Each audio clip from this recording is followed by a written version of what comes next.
Hello बच्चों, आज की इस हिंदी कक्षा में फिर आप सभी का स्वागत है।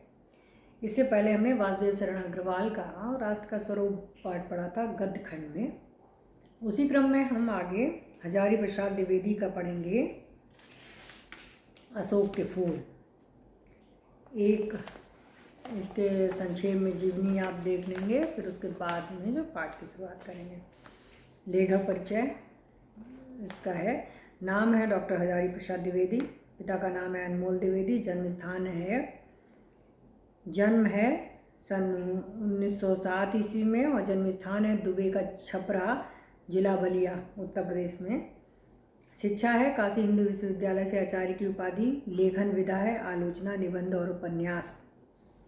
भाषा शैली है भाषा शुद्ध साहित्यिक खड़ी बोली, और शैली है विचारात्मक, अलंकारिक, गवेषणात्मक। प्रमुख रचनाएं हैं हिंदी साहित्य की भूमिका, सूर साहित्य, कुटज, अशोक के फूल, बाणभट्ट की आत्मकथा, आलोक पर्व आदि। निधन हुआ है सन 1979 ईस्वी में, 79, क्योंकि हिंदी में गिनती में जो है बच्चे 89, 79 इन जैसे संख्याओं में गड़बड़ करते हैं। तो निधन उनका हुआ है सन 1979 ईस्वी में। साहित्य में स्थान है एक महान साहित्यकार एवं हिंदी के समालोचक के रूप में। आज आलोचना जैसे ग्रंथ और निबंध ज़्यादा इन्होंने लिखे हैं, तो वो है। और इनकी किताबें जो हैं बाद में वो किताबों के नाम डाल देंगे, वैसे किताबें एक बार देख लो। कृतियाँ हैं उसमें निबंध संग्रह, अशोक के फूल, कुटज, विचार प्रभाव, विचार और वितर्क, आलोक पर्व और कल्पलता। आलोचना साहित्य है सूर साहित्य, कालिदास की लालित योजना, कबीर साहित्य, सहचर साहित्य का मर्म। इतिहास है हिंदी साहित्य की भूमिका, हिंदी साहित्य का आदिकाल, हिंदी साहित्य। उपन्यास है बाणभट्ट की आत्मकथा, चारूचंद्र लेख, पुनर्वाह, नामदास का पोथा। संपादन किया है नाथ सिद्धों की वानियाँ, संक्षिप्त, पृथ्वीराज रासो, संदेश रासक। और अनुदित रचनाएं हैं, अनुदित मतलब किसी और भाषा में लिखी हुई हैं जिनका अनुवाद किया गया है। प्रबंध चिंतामणि, पुरातन प्रबंध संग्रह, प्रबंध कोश, विश्व परिचय, लाल कनेर, मेरा बचपन आदि। आगे इनकी जो है इसमें साहित्य में थोड़ी सी दी है, जीवनी जो है वो जीवन परिचय, साहित्य परिचय जो है संक्षेप में बहुत डालूंगी, लेकिन आपको थोड़ा उसको विस्तृत करके इसलिए कि कभी कभी इसमें तुम्हारा केवल जीवन परिचय आता है। बच्चे जो हैं एक ही रूटीन से याद करते, एक ही तरह से याद करते हैं और उसको पूरा का पूरा लिख देते हैं। कभी भी इसमें प्रश्न में ये नहीं देखते कि जैसे हजारी प्रसाद द्विवेदी का आया साहित्यिक परिचय लिखिए, तो साहित्यिक परिचय का मतलब है आप जीवनी बहुत शॉर्ट में लिखेंगे, जीवन परिचय बहुत शॉर्ट में लिखेंगे और साहित्यिक परिचय थोड़ा बड़ा करके लिखेंगे। और अगर जीवन परिचय आया है तो जीवन परिचय थोड़ा बड़ा करके लिखेंगे और साहित्यिक परिचय थोड़ा छोटा करके लिखेंगे। तो ये चीज़ें थोड़ी ध्यान, हम जो प्रश्न दिया हुआ है प्रश्न पेपर में, क्वेश्चन पेपर में, तो उसको, उसके प्रश्नों को पहले अच्छी तरह पढ़ लेंगे, फिर ये देखेंगे उसमें क्या है, तो उसी पर्टिकुलर प्रश्न का उत्तर आप सही से दीजिए। ये नहीं है कि पूरा भर के रख दिया और जो असली चीज़ पूछी जा रही थी उसके बारे में नहीं लिखा है। आगे से हम इसका पाठ की शुरुआत करेंगे। अशोक का फूल है। इसमें अशोक का फूल जो है वो पुराने समय में बड़े ही आदर की वस्तु माना जाता था, लेकिन अब उसका समय के साथ साथ थोड़ा सम्मान कम हो गया है। इस पर जो है लेखक ने क्षोभ व्यक्त करा है, दुख व्यक्त करा है, तो वो इसमें बताया गया है। अशोक के फिर फूल आ गए, इनमें छोटे छोटे लाल लाल पुष्पों के मनोहर इस तवक्को में कैसा मोहन भाव है। कुछ सोच समझकर कंदर्प देवता ने लाखों मनोहर पुष्पों को छोड़कर सिर्फ 5 को ही अपने तुड़ीर में स्थान दिया था, देने योग्य समझा था, और ये एक अशोक है। कामदेव के जो कुसुम बाण कहे जाते हैं उसमें 5 तरह के पुष्पों को बाण में स्थान दिया गया है, जिसमें एक अशोक का फूल है। लेकिन पुष्पित अशोक को देखकर मेरा मन उदास हो जाता है, इसलिए नहीं कि सुंदर वस्तुओं को हतभाग्य समझने में मुझे कोई विशेष रस मिलता है। कुछ लोगों को मिलता है, वे बहुत दूरदर्शी होते हैं, जो भी सामने पड़ गया उसे जीवन के अंतिम मुहूर्त तक का हिसाब वे लगा देते हैं। मेरी दृष्टि इतनी दूर तक नहीं जाती, फिर भी मेरा मन इस फूल को देखकर उदास हो जाता है। असली कारण तो मेरे अंतर्यामी ही जानते होंगे, कुछ थोड़ा सा मैं भी अनुमान कर सकता हूँ, बताता हूँ। भारतीय साहित्य में और इसलिए जीवन में भी इस पुष्प का प्रवेश और निर्गम दोनों ही विचित्र नाटकीय व्यापार हैं। ऐसा तो कोई नहीं कह सकता कि कालिदास से पूर्व भारतवर्ष में इस पुष्प का कोई नाम नहीं जानता होगा, परंतु कालिदास के काव्य में ये जिस शोभा और सकुमार का भार लेकर प्रवेश करता है वह पहले नहीं कहाँ था। मतलब कालिदास ने अपने ग्रंथों में इस फूल की शोभा का और उसके महत्व का बड़ा अच्छी तरह वर्णन किया है। उससे पहले भी ये फूल था, लेकिन किसी ने उस पर ज़्यादा विशेष ध्यान नहीं दिया। उस प्रवेश में नववधू के गृह प्रवेश की भांति शोभा है, गरिमा है, पवित्रता है और सुकुमारता है। फिर एकाएक मुसलमानी सल्तनत की प्रतिष्ठा के साथ ही वह अपने मनोहर पुष्प साहित्य के सिंहासन से चुपचाप उतार दिया गया। नाम तो लोग बाद में भी लेते थे, पर उसी प्रकार जिस प्रकार बुद्ध विक्रमादित्य का अशोक को जो सम्मान कालिदास से मिला वह अपूर्व था।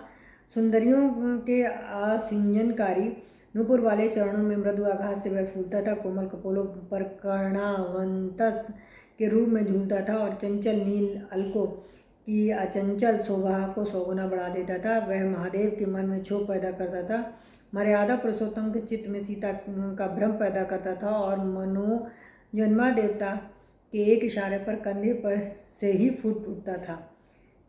मनोजन्मा जो है वो कामदेव को ही कहते हैं। कामदेव को श्रृंगार का देवता माना जाता है।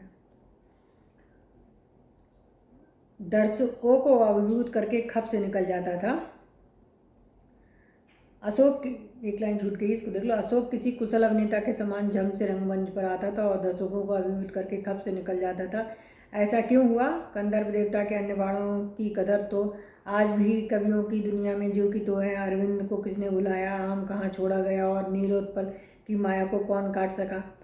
नव मल्लिका की अवश्य ही अब विशेष पूछ नहीं है, किंतु उनकी इससे अधिक कदर कभी थी भी नहीं।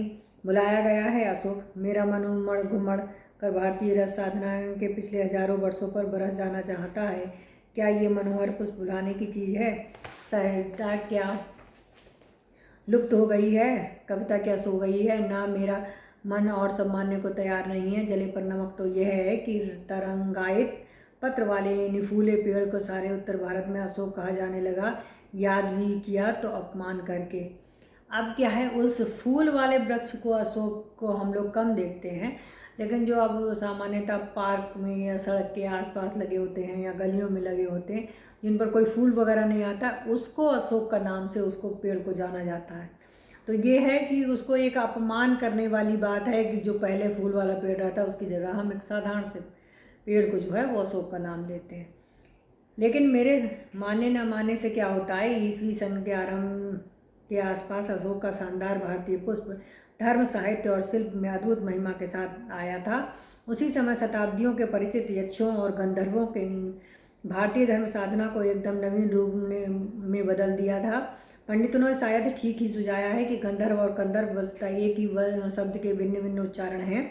कंदर्प देवता ने यदि अशोक को चुना है तो ये निश्चित रूप से एक आर्येतर सभ्यता की देन है। इन आर्येतर जातियों के उपास्य वरुण थे, कुबेर थे, वज्रपाणी यक्षपति थे। कंदर्प यद्यपि कामदेवता का नाम गया है, तथापि वह गंधर्व का ही पर्याय है। शिव से भिड़ने जाकर एक बार ये पिट चुके थे, विष्णु से डरते थे और बुद्धदेव से भी टक्कर लेकर लौट आए थे। लेकिन कंदर्प देवता हार मानने वाले जीव ना थे। बार बार हारने पर भी वह झुके नहीं, नए नए अस्त्रों का प्रयोग करते रहे। अशोक शायद अंतिम अस्त्र था। बौद्ध धर्म को इस नए अस्त्र से उन्होंने घायल कर दिया, शैव मार्ग को अभिभूत कर दिया और सख्त साधना को झुका दिया। वज्रयान इसका सबूत है, कौल साधना इसका प्रमाण है और कापालिक मत इसका गवाह है। कामदेव जो थे कंदर्प देवता कई देवताओं से हार चुके थे, लेकिन बार बार जो है जीतने के प्रयास में वो नए नए अस्त्र शस्त्रों के साथ प्रयोग करते थे। और कुछ विशेष जो उन्होंने संप्रदाय जो चले आ रहे हैं वो उनकी इस मत का गवाह है कि उन्होंने कुछ ना कुछ जो है वो कार्य अवश्य किया है। रविंद्रनाथ ने इस भारतवर्ष को महामानव समुद्र कहा है। ये विचित्र देश है ये।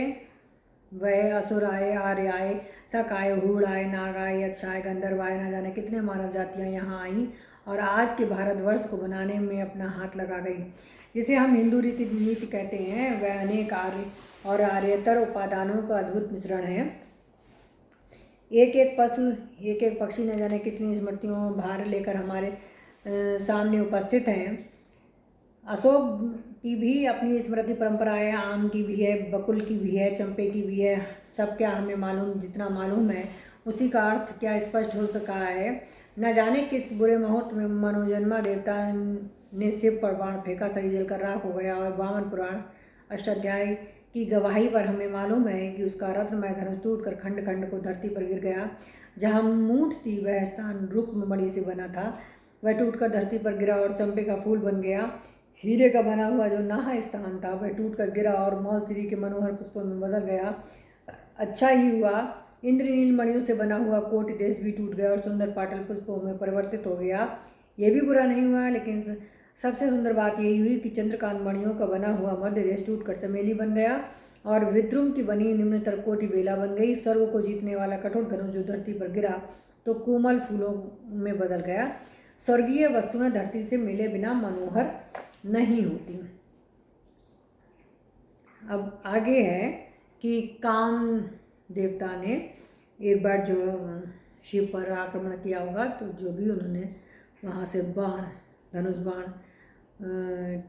छोड़ा तो उनके हाथ से धनुष जो टूट कर गिरा तो उसका अलग अलग जो खंड थे, इससे जो अलग अलग रत्नों से बने हुए थे, वो अलग अलग जगह पर गिरे और विभिन्न प्रकार के फूल वाले पेड़ों में परिवर्तित हो गए। आगे इसमें है, परंतु मैं दूसरी बात सोच रहा हूँ, इस कथा का रहस्य क्या है? क्या यह पुराणकार की सुकुमार कल्पना है? यह सचमुच ये फूल भारतीय संसार में गंधर्वों की देन है? ये निश्चित काल के पूर्व इन फूलों की चर्चा हमारे साहित्य में मिलती भी नहीं। सोम तो निश्चित रूप से गंधर्वों से खरीदा जाता था। ब्राह्मण ग्रंथों में यज्ञ की विधि में ये विधान सुरक्षित रह गया, ये फूल भी क्या उन्हीं से मिले। आज बस इतना ही, आगे फिर